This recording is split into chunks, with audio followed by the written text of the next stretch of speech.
Hello, everyone. Welcome back to MCFC Connect. Today, we're talking about a Manchester City youngster. You all know him by now if you watch City, and I reckon a lot of people have probably heard about him, even if you don't. Nico O'Reilly, Man City's midfielder, who's been filling in at left back for as of recent days, and gotta say, he's been doing an absolutely stellar job at it, and has really been coming into his own in this Man City side, and is proving to be kind of like a crucial team member, and a team member I don't really want to be leaving that position at the moment, because I don't really trust anyone else there. I trust Josko, but I prefer him in that centre-back area of Diaz at the moment, but no one else I want there for now. And not just that, though, I don't see why we should take Nico O'Reilly out there, because he's just been top. There's no need to change it. If it ain't broke, don't fix it. And so, without further ado, let's just have a look at a little bit of his stats this season. Now then, like I said, he's 20 years old, turned this year. Man City. Now then, he is a midfielder, but he's been playing at left back as of recent days for City because, well, that's just where Pep's seen him best, I suppose. But even Pep has come out and said that Nico O'Reilly is not a left back, but he's just doing a good job filling in there, which is what we need him to do right now.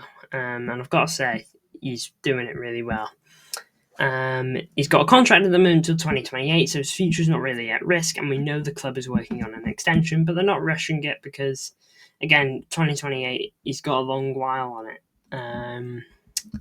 This season for City, he's played 14 games, which isn't awful, but when you actually have a look at the minutes and you actually add up the minutes, he's played 897 minutes, a good portion of that off the bench, a few starts in there, though, as well.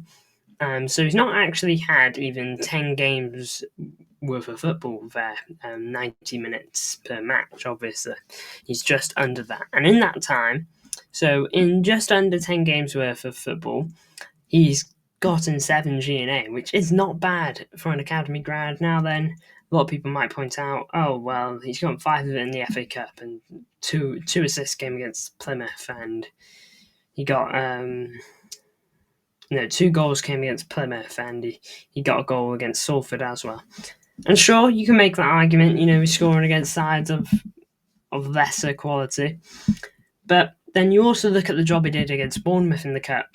1-0 down at half-time at Bournemouth's ground. It's been a difficult game. We've not been playing well. Confidence in the side is not very good. He comes on for Abdulkadir Kusanov, and what does he go and do? He comes on and makes a huge difference instantly. You could just tell down the left-hand side we had so much more energy. He plays a brilliant ball into Haaland, which gets an assist for himself, and then he slips in Marmoush, who finishes it as well, finishing the game with 2 assists, and I believe he got man of the match after that as well. And since that brilliant performance off the bench against Bournemouth, Pep's obviously seen it and has thought the same as probably most City fans, and I thought, let's play him a bit more there, because he's been playing a lot of games there recently against Leicester. The game just gone, he played there, and he got... No, not Leicester, sorry, Everton. Against Everton, he played there and he got a huge goal for us, 84th minute at Goodison Park to make that run, to tap it in. It's huge character to himself, big moment, it's a season, it's a moment we could look back on and be like, that's what got us Champions League football. And not even just that moment, though. Week before against Crystal Palace, helped us finish off that comeback against Crystal Palace. Went 2-0 down. He was a part of that from start to finish, and he even got himself a goal. That was his first Premier League goal for us. So he has good moments against some solid sides. Bournemouth, Everton, and Palace are all good Premier League teams, and he caused trouble for all of them, and contributed to what lost the game for them. Everton scores a goal in the 84th minute, which changes the tone of the match. And against Bournemouth, like I said, he gets 2 assists. You could argue against Palace, the game is already won, his goal doesn't really matter. And sure, fine. But against Leicester, against Everton and Palace, huge moments for himself. 89% passing accuracy, again, not too bad. That's that's a player that hasn't been playing tons of football either, so he hasn't had tons of passes to make, which means there's a bit more room for error. Because if he only gets 2 passes in a game, and which is possible some of the minutes he's been getting, if he plays only 2 passes in a match and misses one of them, that's 50%. So look, 89%. I'm not looking at that in a bad light. I think that's fine. Nico Gonzalez, when he joined the club, he had similar. So for me, it's not a concern really.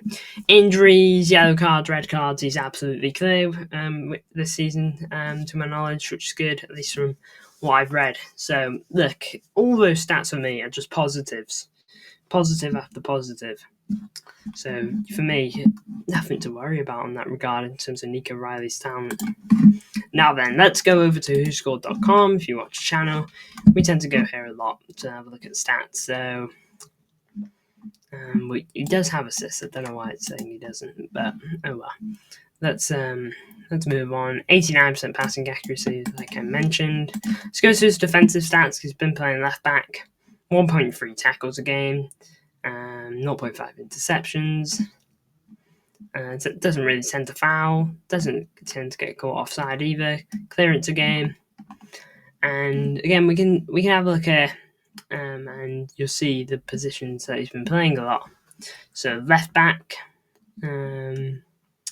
That's where he's had his best games for us. He's played in the midfield a little bit for us. Again, not much. But here's what I really want to look at.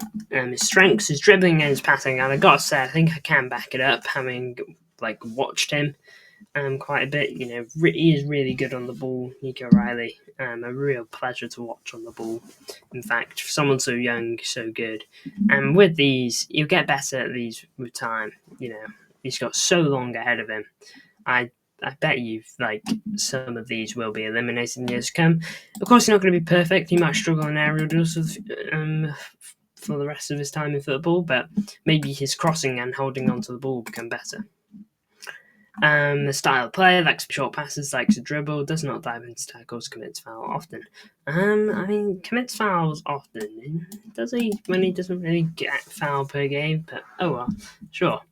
But one I'm looking at there is liking to dribble and playing the short passes. Again, he knows the Pep system. He likes playing it about. Here's a chart of some of his stats. Like I mentioned, goal against Everton, and I think man of the match according to that star. Goal against Palace, 2 assists versus Bournemouth, and a star, 2 goals versus Plymouth, and a goal versus Salford. So, not too shabby. And again, look at this. Lowest rated game was a 6.46 against Man United, a game where we were flat from start to finish. I wouldn't pin that on him, but basically every other game since that Bournemouth game, he's just been getting over 7s and it's really been shining for City, putting in top performances every time. So, look, for me, Nico O'Reilly looks an absolute star from our academy, to be honest. And I think that there was a world where we sold this guy to Chelsea in January. Man, if that happened, I would have been fuming. I'm just so glad it didn't. I think the club is too, with how he's been doing and progressing. So, look, I hope you enjoyed this video. If you did and you want more of these, leave a comment down below. Only a short one, but hey, short and sweet. So, do you like Nico O'Reilly? Let me know in the comments down below, and let me know if you think he's got a long-term future at the club. If you do, feel free to leave a like and subscribe. And if you want to see more of these, hit the notification bell. I'll see you all in the next one.